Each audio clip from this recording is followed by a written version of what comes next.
So this is Christmas. What have you done? Another year's over, a new one's begun.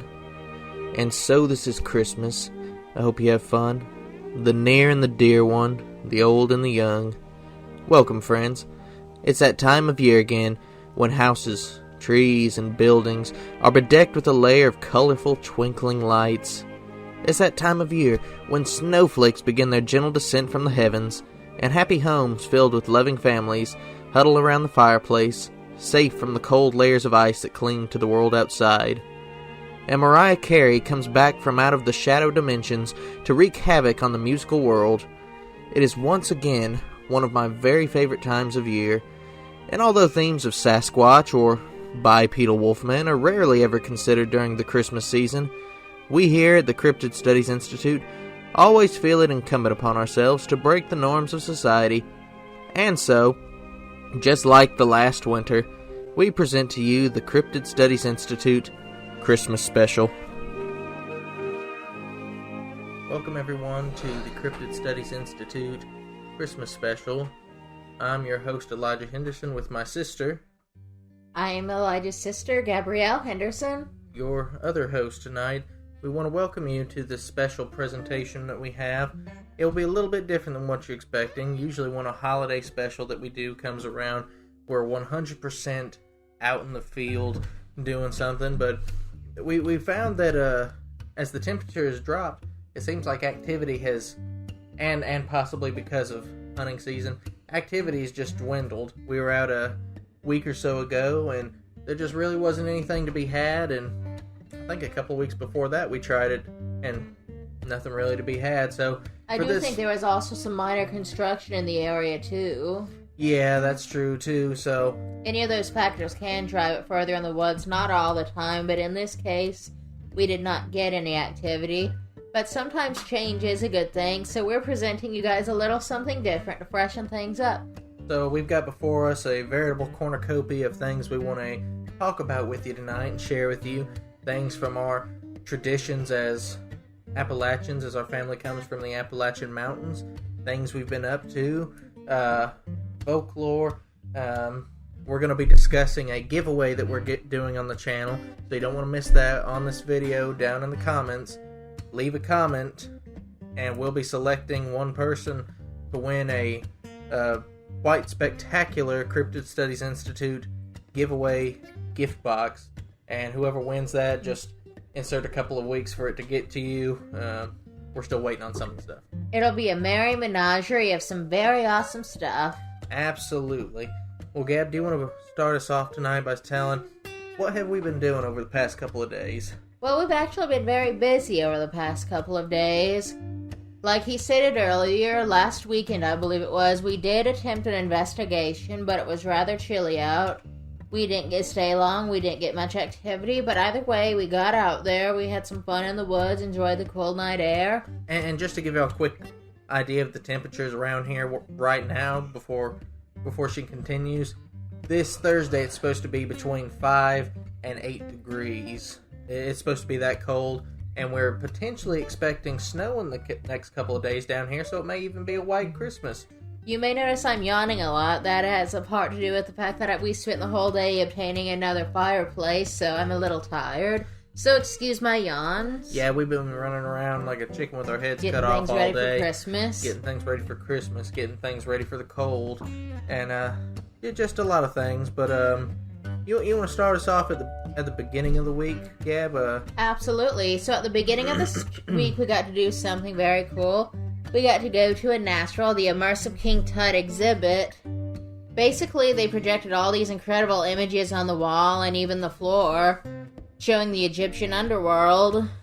It was done by Lighthouse Immersive Entertainment. They're the same people that did the Vincent Van Gogh event. It was very cool. We got some cool props, an umbrella with King Tut's sarcophagus, and a poster too. We went with some family, so that was fun. The following evening, if you live in the Nashville area, I know you know of this, ice. Well, I don't mean to interrupt too, but we also have stuff that they still had from the Immersive Van Gogh event too. They had things clearanced out from that. Still had a lot of merchandise from Van Gogh. But personally, in my personal opinion, and I think yours too, the Van Gogh one was much better. Van Gogh really was. It was just such a beautiful, surreal experience. Van Gogh is my favorite painter, and it was really like being in one of his paintings. So, if it comes to your city, I highly recommend the event. Absolutely. I'm sorry to interrupt. Keep going. We attended ICE. It's a yearly Christmas event Gaylord Opryland Hotels does, while they will carve Christmas characters out of, well, as the title states, ice. This year was Rudolph the Red-Nosed Reindeer, and my personal favorite part of that was the giant abominable snowman exhibit. Usually Christmas time isn't too synonymous to people who like Bigfoot or Dogman or anything like that, but you can always rely on the good old abominable snowman. And just for instance, I'm not sure if you can see or if it's behind Gabby, but we have our abominable snowman hanging up in the tree right now, right alongside our Christmas werewolf. So, and you can show pictures of Abominable in this video. Absolutely, we made sure to get a picture with our good old friend Abominable Snowman. Another fun thing about the exhibit was that they had a giant slide made out of ice. So that was a lot of fun. Even Elijah himself went down it, and I admittedly did too. Yes, I shamed myself and went down the slide with the other children. It was great, though. We went up with our baby cousins. The 3-year-old, adorable as she is, tried to be a line cutter, so I had to grab her by her little parka and pull her back in line. But it was really beautiful. From what I hear, I forget the exact name of the town, but they carve all these sorts of beautiful sculptures out of ice, and they've even got buildings over there of sorts carved out of ice, and I think they even have hotels made out of ice that you can stay in. And they carved a whole set of Rudolph the Red-Nosed Reindeer ice sculptures and had it over here. Ice. It was really beautiful. It looked like Rudolph characters. It sure did, and it was also very beautiful. They had a perfectly clear, giant-sized nativity ice. It was gorgeous. It would look like glass. It was really the most beautiful part of it. Yeah, they had a big sculpture of an angel set between two candles. A very large sculpture, and it was life-size, I would say. Oh, it was way more than life-size. That thing was towering, but it was gorgeous. Absolutely it was really beautiful. The skills at which man has is absolutely amazing sometimes. And then perhaps the coup de grace of the week, we got to attend the Trans-Siberian Orchestra concert. If you've never got to go, it's just absolutely floors you. Beautiful music, beautiful poetic words, an amazing laser light show with pyrotechnics, talented performers. So, 2020, when COVID started spreading around the world, we would go to their tour every year that we could make it, and the team that does Trans-Siberian Orchestra, they're such amazing people. At the end of most if not every show, at the end of the evening, they will do a signing line for everybody, and they'll sign one free item for you. They don't make you charge for it. It can be just a piece of paper in your pocket. They'll sign it for you without any charge. They got little piles of guitar picks, and they'll just say, hey, you want a guitar pick? And they're just really great people. Perhaps the greatest aspect, though, is what a philanthropist Paul O'Neill, the founder, was. He loved Christmas, and he believed in the true spirit of it. One time, when his younger days, he saw a car accident occur on Christmas Eve. Nobody was injured, just a little fender bender. But on any other day of the week, those people would have been fighting, and he noticed as it happened on Christmas Eve, those people aren't fighting. They came out, they apologized. By the end, they had embraced each other like brothers. He knew something was there with Christmas.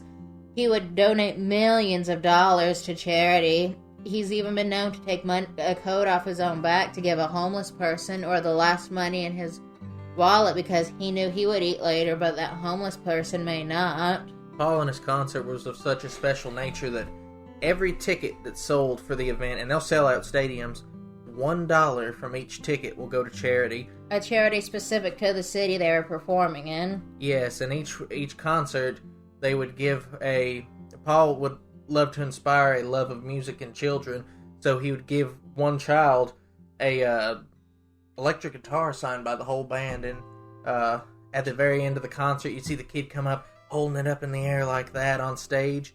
And Paul was just a really great person. He died a few years back, unfortunately, but he left his mark on a lot of people, wouldn't you say? I would absolutely say. You know, while we're talking about Paul, it should be said that there's a lot of... The general consensus is that there's a lot of hate, greed in the world, which is true, but if you take the time to look, there is still love around in the world. You can see the love of Christ in the world if you look closely. For instance, a few months back, at the Paris, Tennessee Dogman Conference in Paris, Tennessee, where was mine going? Some friends of ours, Melissa and Kevin, they made this for us here. It's a Cryptid Studies Institute tissue box, and I've been meaning to post this, and this is the first time I've done it, but what a beautiful act for somebody to do for us. You know, that takes a lot of time and effort to be able to do something like that. Got a Bigfoot on this side, our name on the front, and a dog man on the other side. What a beautiful act there. And boy, did it bail me out when I had COVID. Yes, we're actually just recovering from COVID a few weeks back. And I remembered, oh, we actually do have tissues. That's good. Yes, we did. Thank you, Melissa and Kevin. You bailed her nose out. Yes, you did. And you know, another thing, and we are going to get into some more folklore elements and cryptid elements, but it's important to say, you know, that there is kindness still left in the world. It's a Christmas special, for crying out loud. It's a Christmas special, you filthy animal. We were walking with our aunt the other night after the ice event in Gaylord Opryland. It's a beautiful hotel. They deck it out every year with Christmas decorations, fountains, waterfalls all over the place. Giant Christmas trees. It's a beautiful tourist destination, really. It absolutely is. They have an Auntie Anne's inside the hotel, and that's a beautiful thing. Are you still going about on that Auntie Anne's? The line was too big. The line was huge, but I didn't know they had breakfast sandwiches. An Auntie Anne's with breakfast sandwiches. That's thrilling. But, you know, there was, if you look closely around, there was a blink and you miss it moment there. We were walking around, and I happened to notice this couple walking around these plants to go to a pavilion, and there was inside this little pavilion in the building, they're made out of balloons. It was spelled out the words, "Marry Me," and he took her in there, and I could see them through the bushes, you know, standing in front of each other talking, and it looked like he dropped to one knee for a second, and then you hear this whole crowd of people cheer. There's most likely a beautiful life, a beautiful marriage started right there, but if you blink, you miss it, and you miss those kind of things. But it was a beautiful thing. And, you know, even those irritating crowds at the grocery store, usually around this time of year, they're there because they love each other, either because they want to get that dinner so they can feed their family, or so they can get that special toy for their child, or their sibling, or their grandchild, or niece, or nephew. Absolutely. So, you know, there's still goodness in the world despite a lot of hate and potential war raging on right now. Not just potential war, because there is war in the Ukraine, but, you know, war potentially on the horizon for us, you know, a lot of rumors about World War III going on. So you never know, this could be our last Christmas, it could be our last good Christmas. You just don't know what the future holds. So it's good to take advantage of them while you got them. To get back on track a little bit, you know, we talked about what we've been doing for the past couple of days. But let's look back a little bit on what we've been doing for the channel. We haven't got to do a whole lot this year, just between a lot of things, mostly me just not feeling like putting on a lot of content. I'm sorry, but... Plus, we've had some 112 degrees this summer, so it doesn't exactly make for good getting out in the woods weather. When it's that hot, you don't feel like getting out in the woods, you know, you don't want to step on, getting ticks, and step frankly, on a copperhead. Bigfoot probably doesn't feel like it either. Yes. But, you know, last September, we got a really good, in my humble opinion, Nightmare Nugget up, the Braying Beast of Indian Mound. We interviewed Lewis and Beatrice, who we still frequently go and visit. And if we're not Bigfoot hunting up there, we still love visiting them. We consider them family.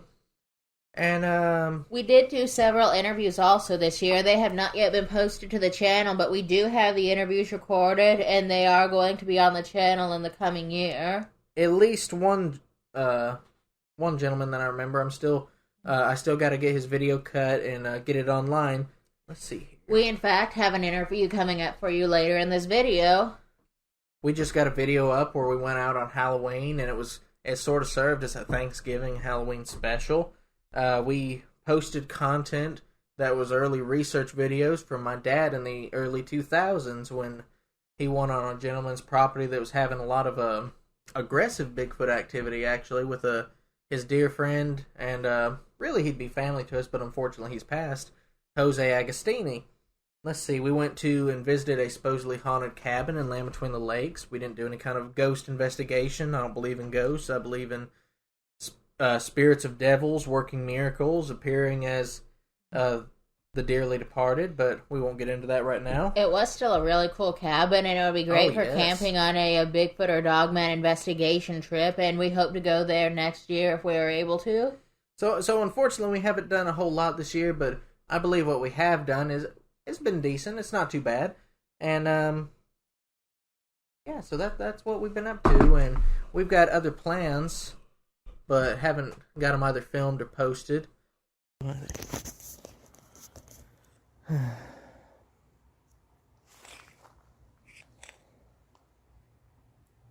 Well, hey y'all, Cryptid Studies Institute here. We're down in an area you haven't seen us really film at night before. We want to wish you a Merry Christmas. This is going to serve as our Christmas special for the night. Hope you'll forgive my recording quality because I was an idiot and forgot my camera at home, so I'm filming on a phone. Shut up. Bah humbug. Bah humbug to you too. But we're gonna see what we can get down here without getting into too much trouble. Area some years ago, and we continued hearing noises around us, and we eventually heard a large rock thrown in the water near us. Let's see here. Yeah, at least we can kind of see what we're working with down here. We're standing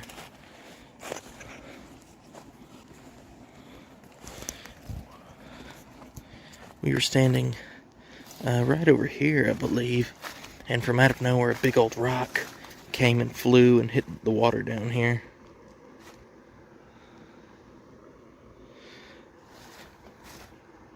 You may recognize this from Braying Beast of Indian Mound area. My dad was over here talking about some of the things that went down here. So let's just walk around a little bit, Gab. Now, if you watched Braying Beast of Indian Mound, you should know a little bit about this area already. There's been a lot of Bigfoot happenings down here.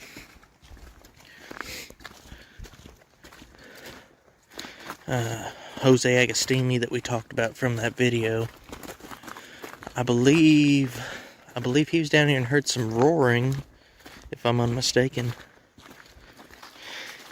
If nothing else, this will just be a little Christmas update for y'all. If we don't get much for y'all, let y'all know we love you and give a bit of a Christmas message out. To be quite honest with you, I think it's going to be a bit too still for anything going on tonight. Although stranger things have happened. Stranger things have certainly happened. We'll probably get a buttload activity tonight since you forgot your camera. What we got here?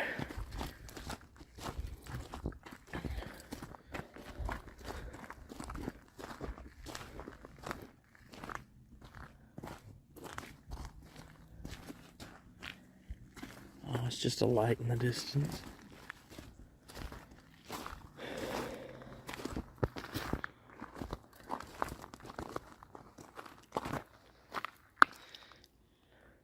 It seems like in these winter months, if you don't catch it until seems like in these winter months, or if it gets just a little too cold before winter actually kicks off, you don't get any activity.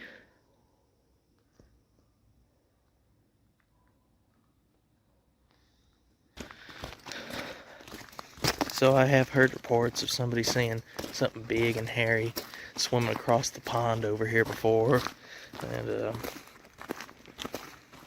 Jose Agostini, I believe he had multiple eyewitness reports from down here. But he died, unfortunately, and took those stories with him. And for those who don't know, Jose Agostini was a really great man. He was interested in Bigfoot research and did a lot down here in the Indian Mound region.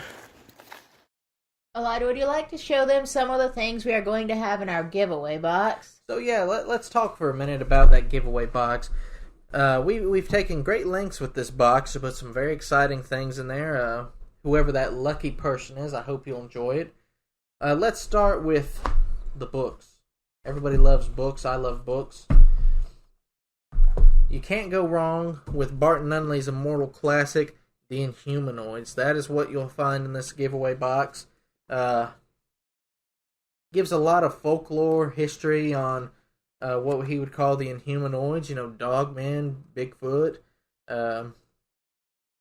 historical sightings of things. It's a really good resource to have. And for those that will not be winning this, I recommend you purchase this on Amazon. It's on Amazon. And the second one, this is a favorite of mine. This will appeal to people who like the supernatural. This is called A Trip into the Supernatural. It's a great book by Roger Morneau. Roger, you probably haven't heard of him, but he was in an organization that worshipped demon spirits.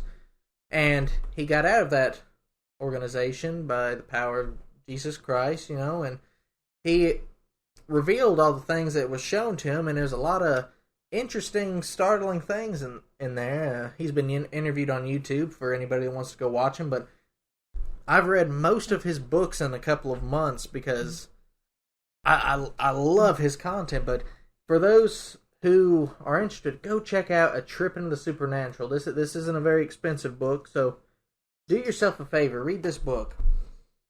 And the next thing, probably the coup de grace for this box, is we specially ordered from Israel. And it's not this one, this is ours, but the others in the other room, it's much smaller. This is a sulfur ball dug out of the ashen remains of Sodom and Gomorrah. It's the only place on the planet that has these type of balls. So the city, the historian Josephus, he's a Jewish historian, and he gives the location where the city used to be. Archaeologist Ron Wyatt went in there and found all these unnatural shapes. You could tell they were ancient buildings, 90-degree angles that don't form in nature. And you go up to them and grab the side of these buildings, and they just turn to ashes in your hand. You can look on the sides of these walls, and there's melt patterns all over them. And if you set these little balls on fire, they burn at such a high temperature. They burn purple, in fact. They'll melt spoons. Yeah, they'll burn through a spoon. And these sulfur balls are in a raindrop pattern all over the place, like they fell from the sky. They hit the ground, and they formed a crust on them as they cooled, and you can still find them over there today. These sulfur balls, to my knowledge, is the only place in the world that you find these. To my knowledge, they're either 90 or 99% pure sulfur, something like that. But this white sulfur, as far as I'm aware, is the only spot in the world you find it is in those cities of the plain. But in this giveaway box, whoever wins, you will have a small sulfur ball from Sodom and Gomorrah. And so everybody make sure to comment so you have a chance to win. Yes, drop a comment down below. It can be, Elijah, I hate your guts, but it will count. And, yeah, it's a very fascinating place. Look that up sometime. Gab, let's move on to a little bit more of the meat of this. You wanted to tell a little bit about the ghoulish folklore of Christmas. Everybody's familiar with Krampus, but which we will discuss him. But there's a couple of more interesting characters that you may not be aware of. Yes, we are going to discuss some of the ghoulish creatures of Christmas, as he said. As it turns out, there just aren't really many cryptid of Christmas, so to speak, but they're all legends and folklore from Europe. Like he mentioned, Krampus is the biggest one. I'm sure you've all heard of him. He is from German folklore. Sometimes he is an assistant of Santa Claus, and sometimes not. He'll come out not on Christmas Eve, but on Krampus night, which is December 5th. In some versions, he brings a switch to beat naughty children with. And in other versions, he will have a sack to drag away naughty children. And I'm sure everybody's seen the picture of Krampus wearing the basket on his back That's and some screaming child being carried away. And the legends accompanying where he's an assistant of Santa Claus, St. Krampus night precedes St. Nicholas Day, so some children will wake up to goodies and toys from Santa, while others will wake up to nursing their wounds from being beat by Krampus. Unless, of course, they were one of the unfortunate children who were dragged away to his den. And Krampus is kind of interesting when you analyze a lot of different aspects. A very famous demon which was worshipped by the Knight Templars, I believe. Everybody's heard the name Baphomet, the goat demon. As you know, Krampus typically is depicted as being a half-goat, half-demonic creature. Yeah, and to dig into it a little bit more, consider the ancient, was it the Greek tradition of Pan? Also a half-goat, half-man individual. That's right. You got the Goat Man, you got Krampus, you got Baphomet. You see these things popping up repeatedly throughout myths and legends of history. And even today, you have sightings of goat men. So could these all be related in some aspect? It kind of makes you wonder. And to even the Bible actually in one verse mentions a satyr, and I believe if you look up the original Hebrew translation of that word satyr in one passage, it means goat demon. Whatever it was talking about, I don't know, but it's just something interesting to note. Another thing we're going to touch on is the legend from Iceland of Grail, the Yule Lads, and the Yule Cat. Now, Grail was a giant troll who lived in the mountains. She came out on Christmas and she would eat children. And she was the mother of 13 sons, known as the Yule Lads. Though not as malicious as their mother, they would come out and they would prank people. And perhaps more malicious than them was the Yule Cat. He was a giant cat with glowing eyes and vicious teeth who would roam the countryside on Christmas Eve. And if you didn't get new clothes for Christmas, well, then you were cat food. I don't think that's fair to be punished for being so poor you can't afford new clothes during the cold and get eaten by a giant cat, but that's what happens. Another unique legend is from Wales. It's called, and I hope I pronounce this right, Mary Lwyd. It's a skeletal horse, and it'll come between Christmas Eve and New Year's, door to door, and it will sing at you in rhyme, and you have to sing back and forth to it, almost like an ancient world rap battle, so to speak. It wants to come inside, and you have to make excuses as to why it may not come inside. You lose that rap battle, well, it gets to come in and eat up all your food and your ale. What an amazing tradition. You know, it's interesting how Christmas, for whatever reason, has always been synonymous with the supernatural or ghosts. I don't know why, but consider the song, It's the Most Wonderful Time of the Year, when they said, we will, Scary ghost stories. Scary ghost stories and tales of the glory of Christmases long, long ago. It was an 18th century tradition, for whatever reason, to sit around the fire and tell ghost stories. Even consider the immortal Christmas classic from Charles Dickens, A Christmas Carol. I mean, there's definitely a theme of Christmas and the supernatural. Now, in the case of A Christmas Carol, it was to build up Ebenezer Scrooge, make him a good man, redeem him. It was a story of redemption. So, you know, there was the spirits in that story were fighting for this man's redemption. Change your ways, Ebenezer, or you'll regret it. You'll hurt a lot of people. So it's interesting, that connection between Christmas and the supernatural and the undead horse. I'm not even going to try to pronounce its name. That's pretty much all we got. We got a ghost train, though. A ghost train? Mm-hmm. Ooh. That's weird. Yeah, it fires off about 11 o'clock every night. It's used to be train ran to Yuma, down there through the bottoms, Yuma, Tennessee, and used to went, from like kind of I-40 to go down there through by the Big Sandy River, and there's no tracks or anything there anymore. but you can still hear the train going off about 11 o'clock every night. I've had friends over and stuff and listen to it. That is awesome. That's really bizarre. It's just one of those things. A lot of people say, the interstate being pretty close to us, they say, oh, well, those are truck horns and are firing them off then and there. It's typically the same time every night. Yeah, it's pretty close to 11 o'clock every night. It's almost right on the dot right there. Just hang around and you can hear that whistle blowing. Sounds like a train going through the woods. So you saw Bigfoot, huh? Well, I don't know if I saw him or not. I've had reports, some different people been on our land and stuff. It's pretty well known. Yeah. There was one time some guys, I guess they're about in their 50s now, when they're in high school and stuff, they were down there kind of hanging out, had a bonfire party and stuff. And down where? Where was this? we have what's called the Gordon Farm over there. It's not far from I-40, kind of Highway 22 and I-40. Yeah. Right in that area, Henderson, Carroll County line.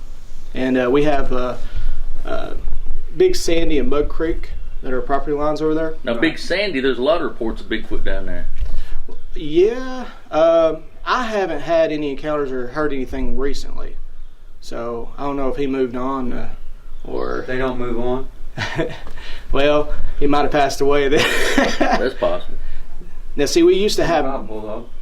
my granddad had goats for a long time, and something would eat the back ends out of them, and it would it would just eat the part that it wanted and left the rest of the goat. And a lot of times we'd have goats still alive and have 3/4. It'd have a quarter of it gone, one leg gone, or. So they were kind of hanging out, and I think so. What they told me before, one of the guys, I won't name him or anything, but he said that they're hanging out at the cars. They went back to use the bathroom. They're all talking and look over, and their fire was going, and somebody was getting out there stomping it out. This big guy, and they thought it was one of their guys who was real tall, and he was around the truck using the bathroom. And they don't know who that was, and they thought it was somebody messing with them or something. They said a real tall stature thing ran back into the woods after it came up the hill, knocked out the fire, and they were hollering at him, hey, stop, we're going to still use that fire. And ran off back towards the woods, and it wasn't their buddy, he was using the bathroom. So they didn't heard Bigfoot stomping out a fire before. Well, they didn't camp there anymore. That's the first time I heard about that. Then I've had some relatives that were hunting down there. They won't hunt anymore, and they won't talk about what they saw. I've been down there hunting before and just got a weird feeling and stuff, and I thought a big old buck was coming out of the because it's smaller trees and stuff where the wetlands lie. Yeah. And so I was up in a tree stand, deer hunting, and it was kind of on the opposite side of the tree, and I was hearing something splashing coming through, making its way through those trees. And I thought it was a big old buck because it was kind of hitting some of the trees a little bit as it came through there. And then so I kind of got up my rifle, kind of steadied it, wait for it to come outside the tree line. About the time I got up my rifle, it just stopped right at this line. Never would come out, and I just sat there. I even had this possum come by and walk by the tree and everything. I mean, like almost running from the woods. This possum come by, and I'm just sitting here watching this tree line, watching. Finally, I get tired of just steadying, and I kind of as soon as I put down my rifle, whatever it was takes off the other direction, and trees are going left and right. You can see these little trees being pushed down left and right. They're just going as hard as it can through there. So usually bucks jump around trees. That was a little bit different. So I got on. I made sure, everything was safe with my rifle and stuff. But made sure that the action was working and stuff. And climbed on out of the stand and made my way on home. I was done deer hunting that day. I don't blame you. But people have said they've seen things. So one of our favorite things to watch, we make sure we watch it every Christmas, is A Very Supernatural Christmas. It touches our hearts deeply, that special, which, if anybody doesn't know what Supernatural is it's essentially two brothers, Sam and Dean. They've been raised by their father to be monster hunters. They hunt werewolves, they hunt vampires, and they hunt creatures, they save people, and it's their Christmas special. They're trying to save families from an evil Santa Claus, so to speak. But it just has such a heartwarming nature seeing the relationship these two brothers have, because they know, if you follow the show, that it's the brother Dean, his last Christmas. And at the very end, at the crescendo of the episode, they don't have a lot of money, they don't have a lot of high valuable things, but his brother Sam tries to make the best Christmas possible for his brother. He's got a very crude Christmas tree, they've got presents for each other wrapped in newspaper, and it's one of the most beautiful specials you'll ever see. It mirrors something Dean did for Sam when he was a child. He'd go gotten a tree from the woods, and while we do not condone stealing, he's a child who wasn't raised to know better. He'd broken into a wealthy house and tried to steal presents for his baby brother so he could have Christmas. And the show Supernatural got way off track and got very blasphemous, so we don't like those seasons, but those early seasons, they really magnified the It truly showed the love and bond between the brothers. You know, that their father died, their mother died, and they just go across the country and try to save people from evil creatures. And if you like that kind of show, I highly recommend watching that episode, and tell us what you think. It's a bit grisly in places, but the message is there. And frankly, if you're watching this channel, Grizzly probably doesn't bother you that much. Probably doesn't bother you. You probably watched about a lot of content about dogmen. That's not very friendly either. Another really great tradition we want to talk about are the traditions of the Appalachian Mountains in the past. Oh, you can see a lot of them in the Foxfire books, particularly a Foxfire Christmas. You know, these people in rural communities, especially in the 1800s to the Depression era, they didn't have a lot of money or resources, but they still wanted to celebrate Christmas. They still wanted to do a kind thing for their family. You know, oftentimes they would have simple handmade decorations like this. Look, that's just a little cloth made out of quilt material. Or they would make little wooden ornaments, just like this. Theirs probably didn't have a Bigfoot on them, but ours does. So people back then, they didn't have a lot of money, and they would basically just take what they had. They'd make presents for people. Like she said, it would maybe some crude little Christmas ornament like that, or for their children, they may have made some crude little doll, handmade it. This was actually made by our grandmother for our mother when she was a child. Yes, and it's a family relic now. But you could, the love was there, you know. Another tradition they like to do is called serenading. On Christmas Eve, they go door to door, and it's a lot like caroling in some ways. But they would go fire off shotguns, not at the house, off into the air or something, or they'd bang pots and bands, or they'd go out and they'd sing Christmas carols, and their friends and loved ones would come out, and sometimes they'd go join them, or sometimes they'd bring them in for treats like cookies or something hot to drink. And it was just a time full of good spirit, being with the people that you love. And I want to go into a little bit more detail on the lengths that people would go trying to make Christmas special for their families. Listen to this here. This is from Stacy Barron. My grandmother said the Christmas tree, which was a cedar tree, was cut by her father, James Mink. Mama said they took sycamore balls and dipped them in water, then they rolled them in flour to make the tree look like snow. Laura Coggins, we'd string popcorn and string buckberries. We'd pick the berries, let them dry out, and then the family would sit down and string them together. Julianne Harris, we had a cedar tree every year to decorate it. We'd take ivory soap flakes and water and beat it until it was thick like whipped cream. We had also had green and blue electric lights, green and blue glass ornaments, silver icicles, and a big silver star on top. The star was made from cardboard, covered with chewing gum paper that was saved by all the children because there was no aluminum foil at the time.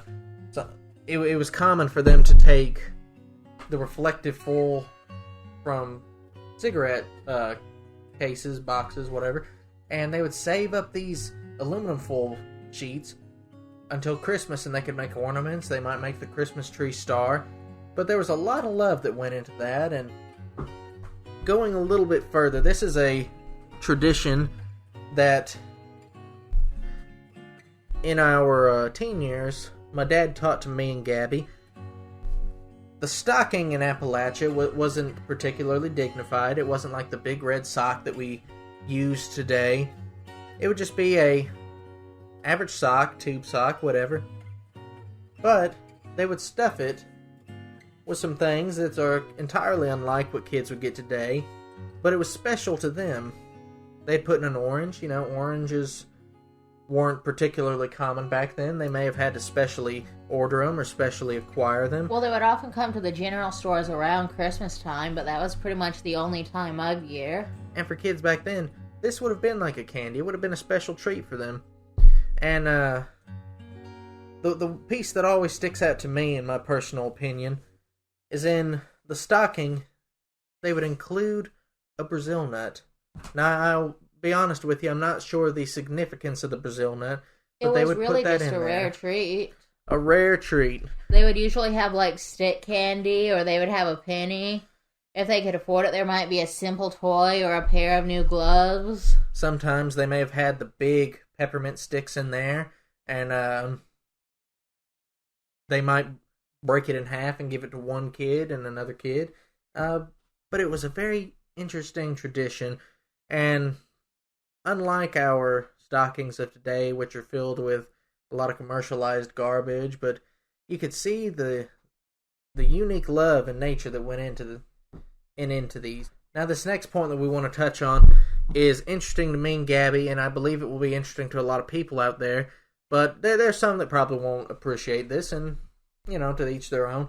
But we wanted to get down to the roots of the Christmas tradition, and which is the birth of Jesus in Bethlehem. Now, historically, Jesus would have been born probably in the fall or the late fall season, around probably between September 11th through the end of September, early October time frame. But what's really interesting of that, if that's the case, then he would have been conceived around Christmas time. That's when the angel would have came and made the announcement to Mary. Yes, he probably would have, like she said, the announcement of the birth of Jesus would have came at December 25th. But it has been more than likely found the actual archaeological site where Jesus would have been born. Over in the Middle East, there's an area called Migdal Eder, the Tower of the Flock, and even the Bible actually references this area. Now, the Tower of the Flock was a very interesting place, and strong in symbolism, knowing that Jesus would have been the sacrificial lamb for us to be the propitiation for sins. The Tower of the Flock, year-round, they kept flocks of lamb and sheep there, and we find evidence from the Mishnah which concludes that more than likely the lambs here were specifically for temple services, temple sacrifices. So Jesus would have been born more than likely in a little manger around this area, and I'm going to show pictures of it so you can see it. But the entrance to the manger, when you would have went in there was 3 distinct compartments in there, and the Levites, who would have been the bloodline of the high priests for the temple services, they had one room where they would examine the scapegoat and analyze it for the Day of Atonement, Yom Kippur. They had one room for the lamb, that would have been the Passover lamb, and they had one that would have been, I believe it was to serve for a sacrifice for the high priest. It was something to do with to offer sin and forgiveness for the high priest. Jesus would have been more than likely born in one of those rooms there. So Jesus, our sacrifice for sins, would have been born in an area where the sacrificial lambs were kept. And for those that aren't familiar with the customs of the Day of Atonement, they set apart 2 sacrifices, so to speak. They had the scapegoat, which represented it bore the sins of the camp, and a strong man would drag it out into the wilderness to represent the sins being carried away into the wilderness where it would end up dying. And they had a lamb without blemish that would have been sacrificed, and all of the sins of the camp would have went on that lamb, and it would have been sacrificed, and it would have made an atonement for their sins. So there's a lot of strong symbolism there. And what's interesting is the Tower of the Flock, and where this manger scene would have been, about 4 or 5 miles, there would have been a palace of Herod there, very close by. It was called the Herodium, and it would have been actually pretty close, about 4 or 5 miles away. Herod, we're very familiar with him as trying to kill the young baby Jesus, and killing all the firstborn males, or the young males in Bethlehem, and trying to take out Jesus with him, and Joseph, Mary, and Jesus all fled away into Egypt until it was safe for them. But we have here a very interesting relic. I bought this for my dad on his last Christmas alive. this is a coin issued by Herod the Great, the one that would have tried to put Jesus to death. And it's very cool looking at this because it's like, wow, this was issued by the man that the Bible speaks about. It's just a very cool thing. Got on the back of it the certificate of authenticity. It's real. But it's a very interesting thing. And we'll jump out of that for now and start branching onto our next topic. But I thought that a lot of people would find that interesting, hearing about the Tower of the Flock, Migdal Eder. And so let's branch into the Christmas story, so to speak. I'm not going to let y'all get away without hearing some creepy story of some nature. And, as usual, I have selected World's Best True Ghost Stories by the amazing C.B. Colby. Get this book, or get his book, Strangely Enough. Strangely Enough's one of my favorites. For the story.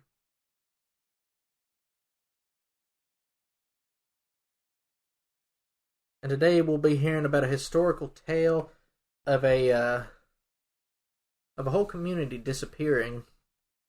And as far as I know, it has remained a mystery. This is about the Eskimo Village. Strange things have happened in the long winters of the far north, but none more baffling than what occurred to an Eskimo village in 1930. A French-Canadian trapper named Joe LaBelle planned to visit friends at a remote Eskimo village on the shores of Lake Angakuni. As he drew near the village, he noticed that the usual bedlam of the sled dogs was missing. That was odd, he thought.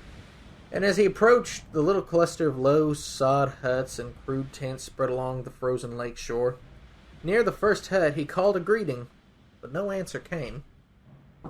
He lifted the flap of skin over the doorway on one of the huts and peered inside. It was empty and showed signs of having been abandoned in great haste. He went from hut to hut. All were deserted, and all bore the signs of frantic departure. Pots were still full of food. Sewing needles of ivory were left in garments. Even the rifles, so necessary to the Eskimos in this northern wilderness, were abandoned along with food, clothing, and personal belongings of all sorts. More than 30 people vanished. Men, women, old folks, and infants had vanished. On the shores of the lake, Joe LaBelle found 3 kayaks, including that of the leader of the village, battered by the winds and waves. 7 sled dogs, starved to death, lay by some tree stumps. An Eskimo grave was open and empty. This was the strangest discovery of all, for opening a grave was unheard of among the Eskimos, and to add to the mystery, the stones that had covered it had been removed and neatly piled in 2 groups beside the open grave. Certainly this could not have been the work of animals or vandals. Joe LaBelle hurried to the nearest town to report his discovery to the Canadian Mounted Police. They returned with him to the deserted village and confirmed his story. All the inhabitants had disappeared into the frozen wasteland without a trace, leaving behind the sled dogs and rifles that would have given them their only chance of survival. Where did the Eskimos go, and why? To this day, nobody knows. And that's just one of those fascinating tales of disappearances that, to my knowledge, has not been solved. Such as, they're slowly starting to figure out Roanoke, Croatoan. For the Eskimos, there was a story of a plane and its crew disappearing. I think atop a glacier. The Sea Dog. The Sea Dog, the Mary Celeste. There was a Chinese army that disappeared. A lot of interesting disappearances historically, which have not been solved. There's a man who fell off a lighthouse, and he was never found. No sign of where he would have went. The story's called the Man Who Fell Forever. But a lot of interesting things there. Well, as we get to close this Christmas special, we hope you enjoyed it. In the great words of the great Al Petrelli, there is not one of us who is not missing somebody. Love your loved ones while you have them. You never know when it's going to be your last Christmas with somebody you love. Make these special time of Christmas count. I know it's a hectic, busy, and stressful time, but make sure you make time for the moments for the people who really matter, because sometimes a memory is all you have. We truly hope you have a Merry Christmas, and we hope you have a Happy New Year. We hope to see more of you in the next year, and we hope to give you more content. Elijah, is there anything else you have to say? In this time of the year, like she said, make sure to always love your family, because so many things can go so wrong in the blink of an eye, and like she said, you're left with the memories. There's a lot of evil in the world right now, but try to look at the beauty in it as well. The Russian novelist Fyodor Dostoevsky once made the comment, "Beauty will save the world," and I truly believe that statement. You know, I used that in a sermon years ago, even called it that. Beauty will save the world, and it's the truth. If we're good to each other, you know, you're saving the world one piece at a time where you can, and as calamities increase in the world, we just got to hold on to that kindness, and we got to gather warmth from the coldness of others some days, because a lot of people not going to accept your kindness, but it's the right thing to do. So this Christmas, try to do something good for someone else. Love your families, love your friends, and try to put some sort of goodness back in the world. For my religious friends and people who may be considering things of a religious nature this time of year, I want you to know that both at this time of year and at any time, in the darkest, most bleakest night, Christ is always the brightest star, who will take you or I in no matter who we are. So friends, to conclude this video, may God bless and keep you this and every Christmas Eve. We pray that your Christmas days are bright, your winter days are bright and peaceful, white, no sorrow, and the joy and the divine atmosphere of heaven will fill your homes. And with that, you have a good night.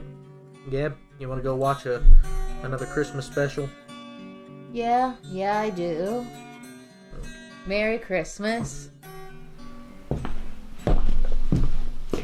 Thank you, Bubba. Merry Christmas, sis. Merry Christmas, Elijah. Reach for her, donkey. Surprise? Oh, I love surprises.